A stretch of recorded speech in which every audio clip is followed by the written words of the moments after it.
Pambihira ka Pinoy, walang ibang katulad mo. Ito na po ang final segment ng Filipino Excellence in the Middle East at maraming salamat sa Al Ansari Exchange for supporting this program. So yung tanong kanina ni Joe, how can a newcomer entrepreneur who are planning to set up a business overcome the fear of setting up a business? What are the factors that should be considered before going into any type of business? Ikutin natin, Larry Rose. Well, sa akin, knowledge and capital. Knowledge and capital. Ang ganda. 2 words pero mabigat. Rose. Babalikan ka namin mamaya. Sige, Agnes. Si Miss Agnes. I agree with Larry. Knowledge and capital. And also, you have to know your competitor. That's you have to study the market first. Pero I give you some indicators. Abu Dhabi is growing. It's in the middle of transition. Focus nila is they have new schools. In fact, the whole UAE. New schools, international schools. They're opening a lot of hospitals. They're opening a lot of hotels. So the allied services behind these businesses, like supply of linens, yung mga ganon, mga nurses, travel agencies, and also the recruitment agencies for nurses and PTs and all the required professionals and service people, like for the hotels, there will be a lot they'll be in demand. So that's all the indicators for the for the business. Okay. Obet, yung tanong, then Cherry. Yeah, ang sa akin kasi, ang sasabihin ko lang siguro sa mga nakikinig na gustong mag-business, ang takot ay walang madadalang maganda sa inyo. Pero ang lakas ng loob, malayo ang mararating ninyo kapag malakas ang loob ninyo. So, isipin nyo lagi, Pilipino ka, magaling ka. Yun lagi. Pambihira ang Pinoy. Pambihira ang Pinoy. Kaya mo yan. So, walang imposible. Lahat ng bagay, kayang magawa, basta focused ka lang. Or listen to Feme when you have the opportunity. Cherry? Cherry. To me kasi, pag may fear ka pa, it means hindi ka pa ready to do business. Ganun lang yun. So, if ang tamang to start your own business kapag ready ka na. There's no such time as ready kapag sarili mo hindi ka pa ready. Is it the midterm na calculated risk or taking the risk? Yeah, that's fine. Ibig sabihin malakas ang loob noon. So, be yourself lang. So, tanong ko din, Miss Agnes and Cherry, no?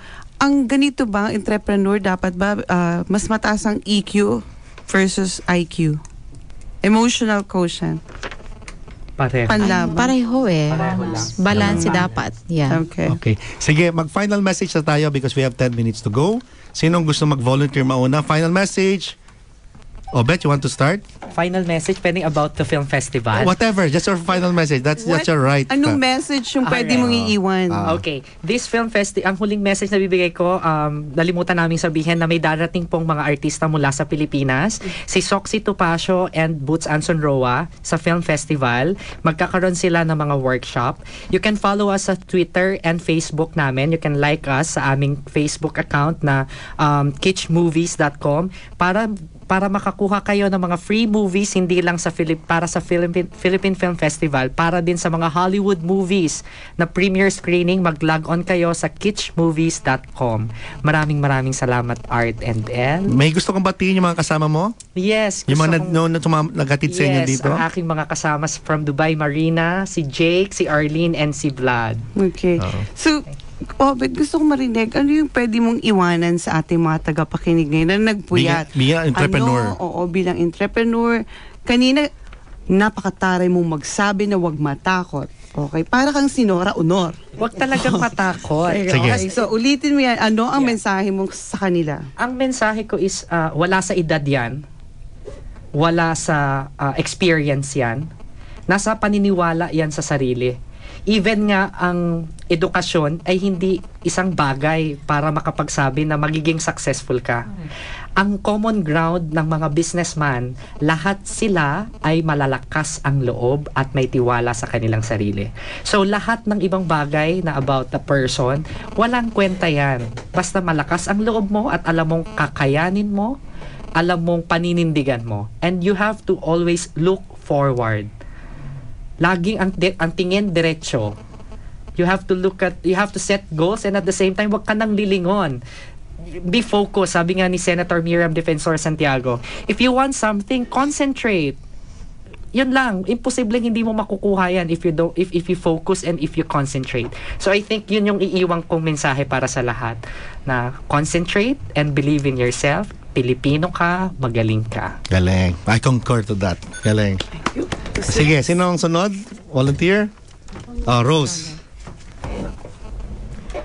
Ang mensahe ko sa mga tagapakinig ng ating 104.8. 103. I'm sorry.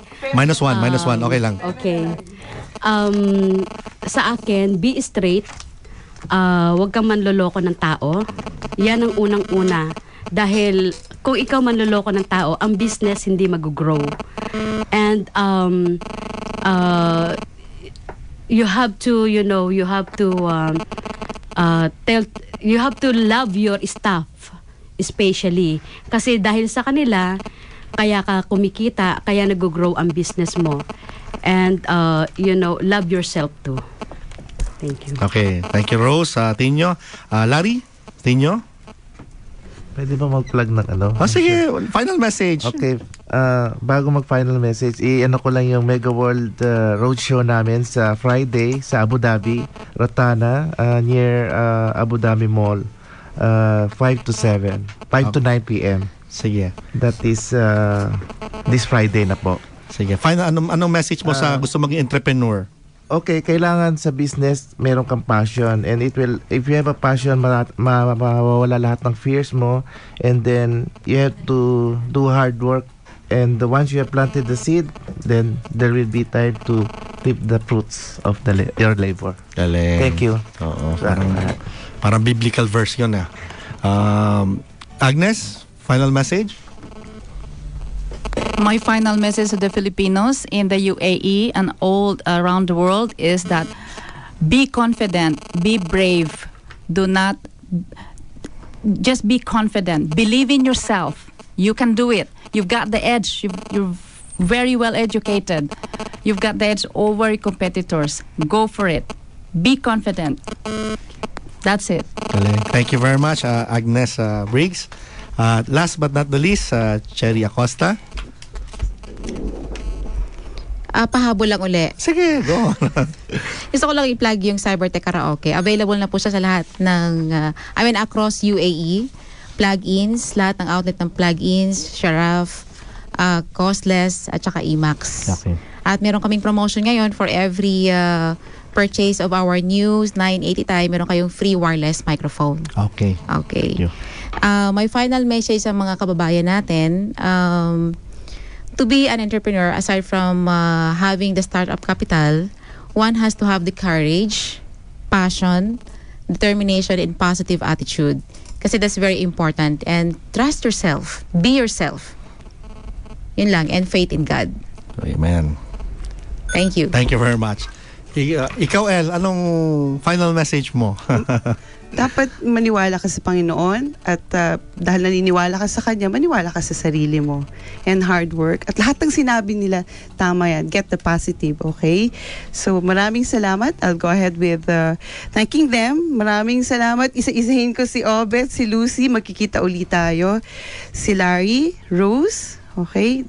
Pagpatuloy niyang sipag nyo, Miss Agnes and Miss Cherry, kasama nyo kami sa tagumpay nyo magmula ngayon. Ito ang FEME na programang parang ginawa para sa inyong magagaling. Pagpatuloy nyo rin yung pagiging magaling nyo at naniniwala ako na marami tayong na-inspire dahil sa mga dinaanan nyo. Natuto sila at meron silang natutunan. Hindi ko nga alam yung different kinds of entrepreneurs which is good. Maraming salamat. So, narito ang FEME sa tabi nyo para samahan kayo sa inyong tagumpay. Alam naming maraming talagang na-inspire at I'm sure makikita natin yan sa kanilang Facebook later on. Salamat, Bluebird. Sana meron ka ng business plan. Mabango ba yan o hindi, kung ano man yan. Kasama mo ang FEME sa tagumpay na yan. dyan.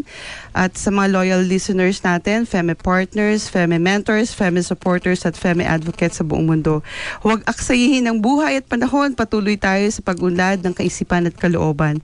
Para sa inyo ang programang ito, hindi sapat na Pinoy ka, hindi pwedeng ox na yan o sige na nga. At dahil Pinoy ka, dapat magaling ka.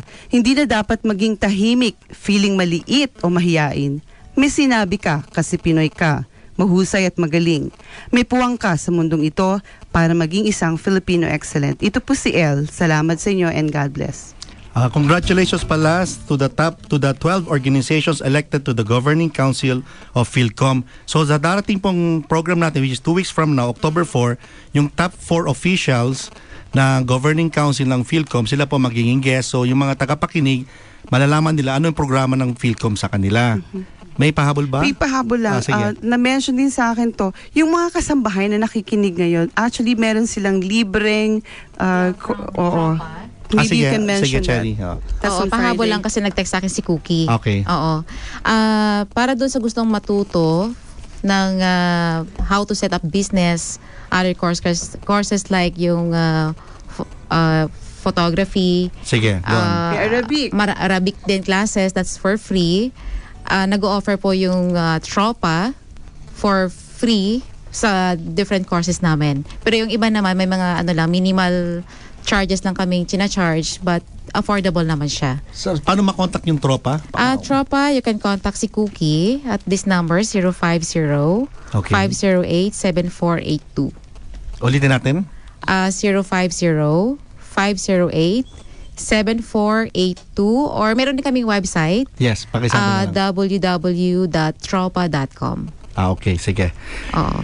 Nandun lahat yung info, lahat ng details. Okay. Maraming salamat sa inyo. Thank you. Sa programang ito, walang bata o matanda, mayaman o mahirap, may pinag-aralan o wala. Basta Pinoy ka at magaling ka, dito ka, kasama ka namin sa pagsulong ng isang mahusay at magaling na Filipino. Mabuhay tayong lahat at God bless.